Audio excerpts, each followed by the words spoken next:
Looking to give back this holiday season? Donate to the Army Historical Foundation. For 40 years, the Army Historical Foundation has ensured our nation never forgets the sacrifices of those who serve. As the Army's nonprofit partner, the foundation constructed the National Museum of the United States Army. The foundation's work also extends beyond the museum's walls, restoring artifacts, touring historic battlefields, and remembering all we owe to America's Army veterans. Donate today at armyhistory.org. The United States Border Patrol has exciting and rewarding career opportunities with the nation's largest law enforcement organization. Border Patrol agents enjoy great pay, outstanding federal benefits, and up to $20,000 in recruitment incentives. If you are looking for a way to serve something greater than yourself, consider the U.S. Border Patrol. Learn more online at cbp.gov/careers/USBP. That's cbp.gov/careers/USBP. Good evening, everyone. The war is on. War on the reckless driver. War on the public enemy on the highway. The nation fights back, determined to drive and to live. Planes overhead on many main highways in a great many states. National Guardsmen out in the Midwest. Every state trooper in Pennsylvania on the job. Illinois, Arizona, Michigan. The National Guard out. This massacre on the highway must end. Bulletin Calendar, Ontario, at the home of the Dion quintuplets. All misunderstandings finally ironed out. Everybody happy. Here's a late one from Detroit. We missed our 8 million goal on cars for the year by only 60,000. We're that much short for the 8 million mark. And that noise you hear, no, nobody is jumping the gun on the New Year's Eve celebration. It's Joe Stallion turning handsprings way down you-know-where.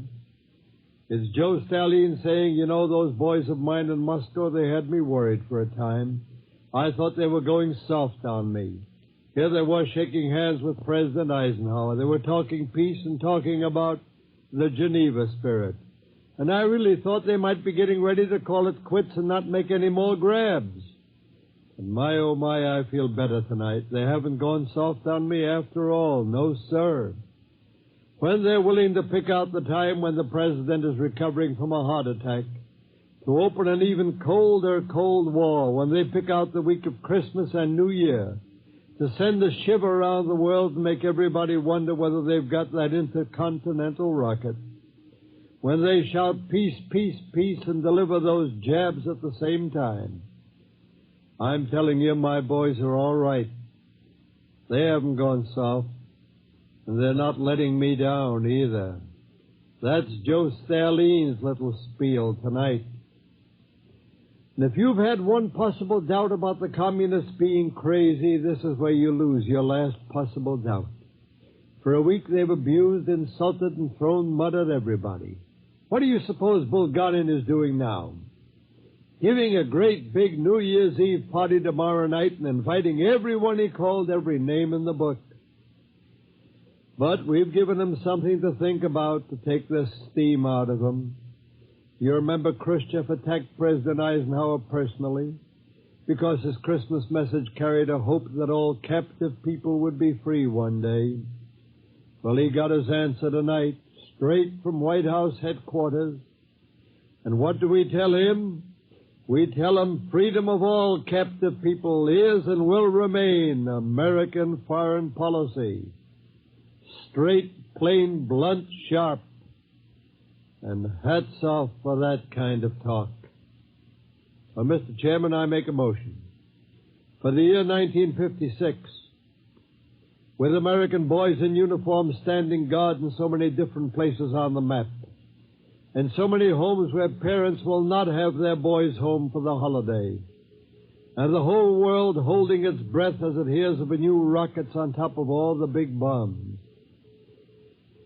My motion is let the UN cut out every cocktail party, every dinner party, every kind of party on the calendar and get to work Tuesday morning.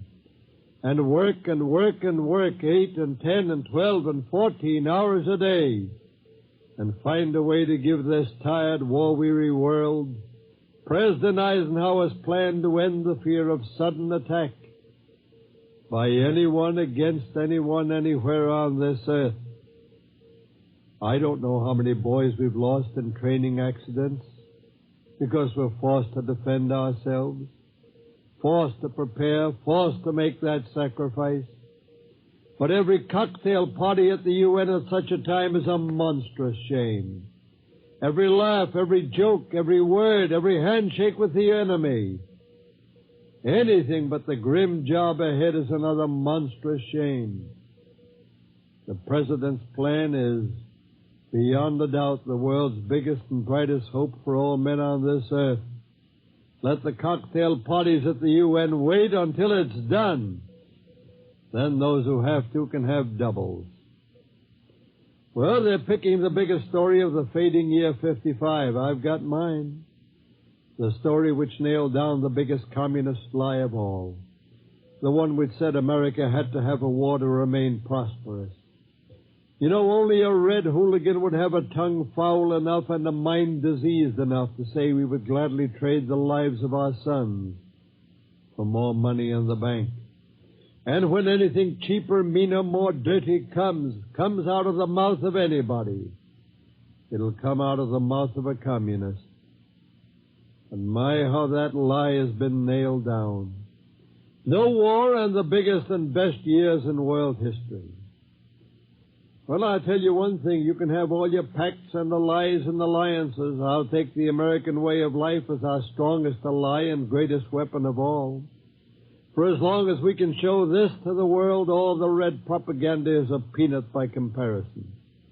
As long as we can keep it up and keep our guard up, too, communism can never hurt us as much as a scratch. Let them roam the earth with their circus and let them promise the moon. Let them howl until they're blue in the face. People will still point to the American story and pray for it for their children. This is our real front line, freedom's front line. Let's watch over it. By doing everything we have to do abroad, but remembering our own, too. Remembering our own. We pour gold into the pockets of so-called neutrals, hoping they'll remain neutral. I'm asking you, who'll stand up for freedom in a storm? A neutral you have to buy and keep? Or an American with a real stake in the American way of life?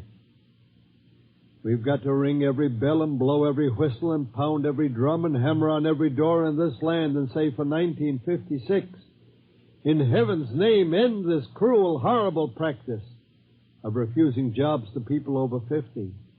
We've got to search our hearts and our very souls and ask ourselves, what are we doing to millions of our own who grow older without putting away a dollar? And ask ourselves honestly, does a pious, pompous neutral, posing above the battle, except when it comes to getting our money, does he count for more than the men and women whose hearts, brain, and brawn have made all this wealth we roll in now? A man, a woman getting older has to belong, has to feel wanted, needed, has to feel he counts, has to belong, has to wake up each day to a responsibility of something to do. You stop refusing to hire older people. You stop counting miserable nickels when you talk Social Security. Stop putting a limit on what a man can do and earn after he's drawing his security. Stop refusing to realize millions of people who went through every sacrifice to save a dollar have seen those dollars cut to half. Stop humoring ourselves with the idea that $600 a year can raise a child. Count them, the millions of white-collar people, the farmers and small businessmen who are not getting their break in this golden year of our harvest. Make 1956 their year. We've got the money. What we need is the heart. Well, get ready to say hello to a lucky young gentleman. I'm afraid I can't tell you his name or where he'll live or even the color of his eyes because, as a matter of fact, he's still waiting to make his grand entrance. But somewhere at exactly 1 minute past midnight tomorrow night in the first minute of the new year 56, he'll knock and say, "Here I am, hello, folks," and he'll be the first baby of 56. I don't know why I say he. It might just as easily be a sweet young lady. I suppose if we had the figures for the past 20 years to show whether the first baby in the new year is a boy or a girl, some people might do some heavy betting on which it's to be either way. I knew a man who put his money on a baby boy. He was sure of it. You see, boys had come first in his family from way, way back. Lo and behold, it was a boy, all right, but he came just about a minute and a half after his twin sister. The man said, well, I was close anyway. Boy or girl, twins or triplets, lucky children. Coming into the world's greatest country and the greatest age men have ever lived on this earth. Lucky children. Long before they're old enough to go to school, the hydrogen bomb going tick, tick, tick and whispering it's you or me, folks. The monster bomb will compel the whole world to finally wash its hands of war. No baby has ever been that lucky before. They'll be coming to the USA as it goes into what promises to be the greatest year of all. The shadow of polio will be gone. The fire traps in which many children now perish will give way to modern homes. An aroused nation, finally shocked by the figures, will drive the last reckless driver off the highway. And somewhere a grandmother will be saying, now look, you quit pestering that baby, you hear? What do you know about babies anyway? And a grandfather will answer, woman, you're looking at a man who taught you all you ever knew about them. And a baby's chuckle will echo from a crib, and there'll be music in the world, the sweetest music of all. And whether it's you or the man next door or the man down the block, it's everybody's music. And for 1956 and all years to come, when the shadows creep on the walls and the worries come, remember the words a man once inscribed over his fireplace. I'm an old man and I've had many worries in my time, most of which never happened. Happy New Year, everybody. Now, Virgil Pinkley. Good evening. President Eisenhower has hit back at the criticism by Soviet leaders. From his Key West, Florida headquarters, he authorized a statement that the United States will continue to seek peaceful liberation of captive European peoples until success is achieved. Such peaceful liberation, says the statement issued by Press Secretary Haggerty, quote, will continue to be a major goal of United States foreign policy. The Kremlin had accused the president of interfering improperly in Eastern European affairs because of his Christmas message. An especially intensive campaign is being carried on by the National Safety Council, state and city governments to hold down the New Year weekend traffic deaths. The council predicts that 420 persons will die. And here is the terrible highway death toll thus far for the entire year of 1955. 38,500. I repeat that figure. Deaths so far on the highways, 38,500. More talk and action about Formosa. There was another flurry of Chinese nationalist and communist artillery fire on the coastal islands.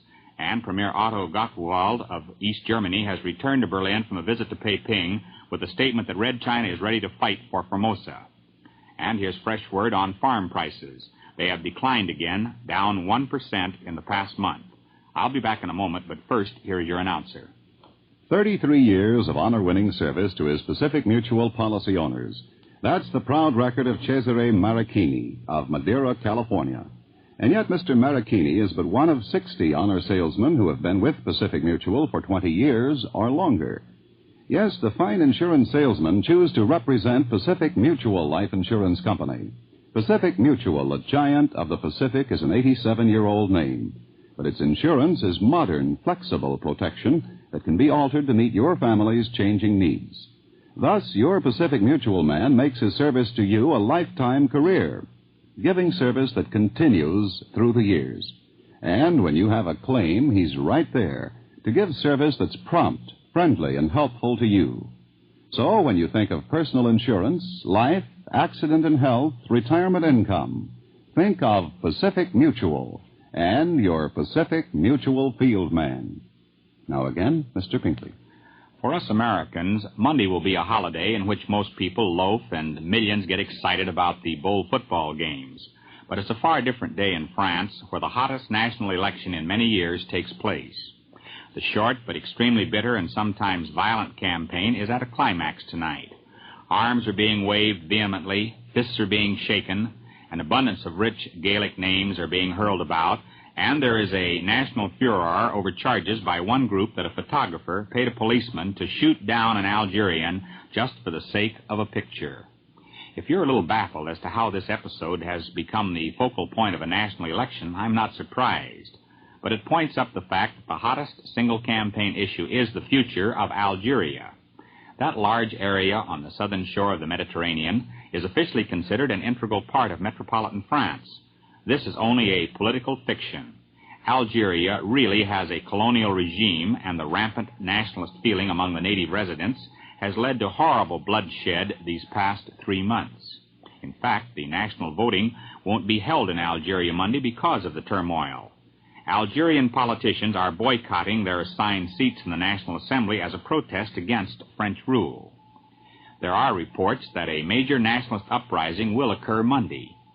The main election clash in France itself is between Premier Edgar Faure and former Premier Pierre Mendès France, one-time friends who have become bitter personal and political enemies. Each man says he can do a better job of solving the Algerian crisis. And that's where the photographer episode comes in. The charge of wanton murder for pay by a policeman was made in a Parisian newspaper supporting Mendès France. Its purpose? To denounce the methods used by the Faure government to put down unrest in Algeria and convince the voters that the regime is heartless and bloodthirsty. The Faure government retorted that the photographer actually was working for an American newsreel concern. This through a statement from the Ministry of Interior that the savage act pictured had been, quote, solicited by an American firm for the ends of anti-French propaganda at a time when it was also exploited in the United Nations, end of quotation. American diplomats in Paris are irate that such an official statement would be made. It underlines the considerable degree of anti-American feeling present among French politicians and their willingness to give Uncle Sam a verbal thrashing for their own election purposes. The communists are extremely active in the campaign and hope to exploit the quarrel between Mendès France and Faure in such a way that the Reds will succeed in gaining additional seats in the National Assembly. The communist tactics are typical: use of goon squads to crash meetings and break them up while the candidates speak. Despite the furor, there are no vast differences in policy between the Faure and Mendès France groups. The former heads a center-right coalition, the latter a center-left group. And over on the extreme left are the communists, still a more dangerous political force in France than in any other major country of the free world.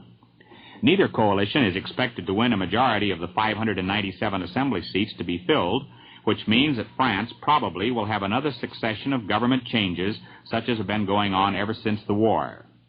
One of the best speeches, little publicized in this country, was made by Antoine Tenet, former premier and now foreign minister in the Faure government. In it, he tells some plain, harsh facts about the conditions of France today. He said frankly, and I quote, "The country is slowly poisoning itself, either through unconfessed defeatism brought about by the nation's humiliation or by a blustering verbal reaction." Pinet goes on, "Though France may be equal or even superior to others in inventiveness, she allows herself to be beaten in matters of organization, application, and operation. Our future is precarious. Our strength is neither concentrated nor properly led.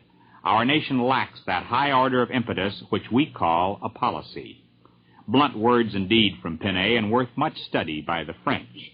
He adds that the whole French government structure is creaking, and the country is tired of the endless squabbling among the splinter political parties. In Pinet's words, "In the age of the aeroplane, we can no longer be satisfied with an administrative structure evolved during the age of the stagecoach." I wish we could see a solution to France's troubles coming out of Monday's election, but that seems impossible. It is saddening to see a once great country drifting so dangerously at a time when the free world should be mustering all the strength possible. Now, in just a moment, I'll return with my personality profile. In Los Angeles, over 1,500 employees of the big J.W. Robinson department store are protected by group insurance, life, dismemberment, and health with Pacific Mutual Life Insurance Company. Robinson's is one of hundreds of firms with Pacific Mutual Group Insurance. That's a point of pride with Pacific Mutual. And here's another. About one-third of these group policies cover small companies with only 10 to 24 employees. In other words, if you thought only giant firms could get the protection of modern group insurance for their employees, you'll be pleased to learn that's not so, that you can get group insurance information from your local Pacific Mutual Life Insurance Company representative. Remember, Progressive Insurance, insurance that keeps ahead of the times, has been a tradition with Pacific Mutual, the giant of the Pacific, for 87 years now. It's one reason why Pacific Mutual Group Insurance enforced today amounts to nearly 2/3 of $1 billion. Now again, Mr. Pinkley. All too few of our national leaders come through the turmoils and pressures of great events with sufficient physical well-being to enjoy the years of retirement they have earned. My news personality tonight is a man who has done just that. Tomorrow is the 75th birthday of General George Catlett Marshall. I'm happy to report that important milestone finds him in good health, relaxed, and living in comfortable ease. More than that, he is a man of no regrets, who looks back upon his turbulent years and crucial decisions calmly and says, "I did what I thought was right." Last year, the man who led our military effort as Army Chief of Staff in the Second World War came back to Washington on the 10th anniversary of the Normandy invasion. He reminisced for a while with President Eisenhower, then met newsmen. "What is your biggest worry now?" a reporter asked him. "Blackbirds," he retorted. "They're eating all my marigolds." Marshall and his wife live during the summer at Leesburg, Virginia, and spend the winter in the milder climate of Pinehurst, North Carolina. He pushes a grocery cart around the neighborhood supermarket and often lies in bed of a morning reading. No longer must he answer tough questions and make decisions influencing the lives of others. General Marshall has done his share. Now he looks on quietly while others carry the burden. He is getting ready to publish his memoirs, satisfied that he has a way to tell his story honestly, yet without unduly hurting his contemporaries. Still blue-eyed and brisk, with answers firm and crisp, Marshall has just granted a birthday interview to a reporter of Newsweek magazine. One question he was asked, "What is the hardest decision you ever had to make?" The man who was our top general, then our Secretary of State through a crucial post-war period, replied, "I think the hardest decision I ever made was to go into Africa at the particular time we did. We were short of shipping, short of trained troops, short in munitions, short in air support. It seemed almost impossible to keep the operation secret. We had to go through the narrow throat of the Straits of Gibraltar. If the Nazis discovered our course, they might move to close in on us through Spain. It was a terrible gamble." As we all know, it succeeded brilliantly. But if it had failed, to quote the general again, a great disaster at that time would have been fatal. It would have wrecked the administration and everything else. Despite the brilliance of his wartime service, Marshall came under sharp attack from the political right wing after the war. Some politicians even tried to plant the suspicion that he was disloyal, a charge so ridiculous that it carried little weight with the mass of Americans. Marshall himself takes these attacks philosophically, blaming them on political immaturity. Although he won his great fame as a man of war, history will know his name for something far different, as the author and prime mover of the Marshall Plan, conceived when he was Secretary of State. Under it, the United States poured out billions of dollars to help our wartime allies get back on their feet. This act of national generosity is unparalleled in world history. His role in conceiving it won Marshall the 1953 Nobel Peace Prize, a military commander being honored for promoting peace. After the Second World War, in which he carried a tremendous burden in mapping strategy and balancing the conflicting demands of the European and Pacific fighting, the quiet-spoken general retired to his Virginia home. 2 years later, with civil war causing turmoil in China, President Truman called upon Marshall as a special envoy. His mission was to end the war in China. He tried patiently, but failed. A period of retirement again, and then Truman named him Secretary of State. It was during this regime that our government began its giant foreign aid program. Early in 1949, he gave up the State Department task. That would seem to be enough work for one man, but no. Early in the Korean War, Truman summoned him once more, this time to be Secretary of Defense. He served for a year, then passed the job on to his deputy and close friend, Robert A. Lovett. George Marshall's name first became prominent in American affairs on the day Hitler attacked Poland. A very junior brigadier general, he was named Chief of Staff on that date over the heads of 32 senior officers. The son of a coal and coke businessman in Uniontown, Pennsylvania, Marshall decided as a youth to become a soldier. So he went to Virginia Military Institute and then on to a 44-year career as an active commissioned officer. You have to meet the man to understand his sheer brilliance. His grasp of facts and his memory are truly remarkable. So is his analytical mind. But more than that is needed to make a record like Marshall's. You must have the ability to make decisions quickly and precisely, then to stand by them. And you must have the basic strength of character and humanitarian principles to keep all your efforts in focus. George Marshall had those things. And so to this man who has done so much for his country and the cause of freedom, happy birthday and many years of enjoyable retirement. And now this is Virgil Pinkley wishing you a happy, safe, prosperous, and progressive new year. Let's all hold our heads high and be proud because we are Americans. Good luck and good evening. Virgil Pinkley has analyzed the news for Pacific Mutual. Pacific Mutual Life Insurance Company, now in its 87th year of service to California and all the West, brings you Virgil Pinkley each night, Monday through Friday at this hour. Your friend, the Pacific Mutual representative in your community, invites you to tune in again Monday night to editor-publisher Virgil Pinkley.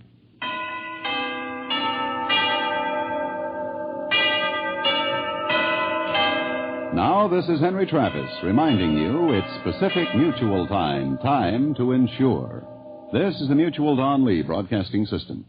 And KHJ AM/FM, Los Angeles. The delightful, the lovely DeSoto, your best car buy of 1956. The time has come. It's very clear. The car you wanted is really here. It's delightful.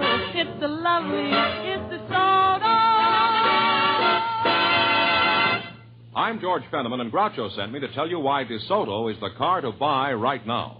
DeSoto is a medium price car, yet it gives you value not found in the most expensive automobiles. The dazzling new DeSoto is big, beautiful, and powerful. It has sensationally new push-button driving, full-time power steering, and power brakes. And for price, there's none better than the terrific price deal your DeSoto dealer can offer you right now. Drive and price a DeSoto before you decide. Tomorrow, see about the best car buy of 1956. You'll understand the reasons why. For once you drive it, you want to buy. It's delightful. It's the lovely. It's the DeSoto.